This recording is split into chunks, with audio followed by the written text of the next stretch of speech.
अच्छा लग रहा है। अभी 2-3 महीने बाद बच्चों से मिला तो एक अलग खुशी है कि 3 महीने बाद अपने ऋषभ को देखा, कृति को देखा, अपने चंदा को देखा, तो एक है कि चलो यार, सबको खुशी मिलती है अपनी फैमिली से मिलके।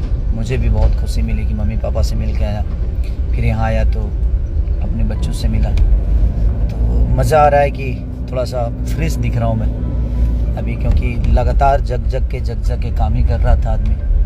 आज 12-14 दिन से लगातार लगा हूँ। और इवेंट की मैंने खेसारी नाइट जो सारेगामा के द्वारा किया गया था जमशेदपुर में, तो एक अलग 2 गाने 3 गाने वहाँ शूट करके आया मैं।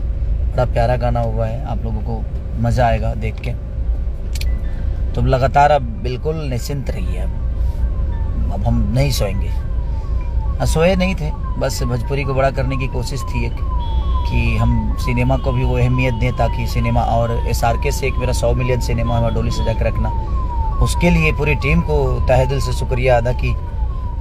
ऐसे कम होता है, गाने के तो 100 मिलियन जाना बहुत इजी है, लेकिन सिनेमा को 2.5 घंटे देखकर 100 मिलियन कर देना ये बहुत डिफिकल्ट होता है। जैसे कि आपने इस वीडियो क्लिप में देखे होंगे, खेसारी लाल यादव जी ने लाइव आकर के बोले, मैं अपने बेटी बेटा सहित अपने फैमिली से मिलकर बहुत ही ज्यादा खुश हूँ। इससे साफ जाहिर होता है कहीं ना कहीं खेसारी लाल यादव बहुत दिन बाद घर लौटे हुए हैं, जिससे अपने फैमिली से मिलकर बहुत ही ज्यादा खुश थे और वो अपने अपकमिंग गाने के बारे में भी बताए।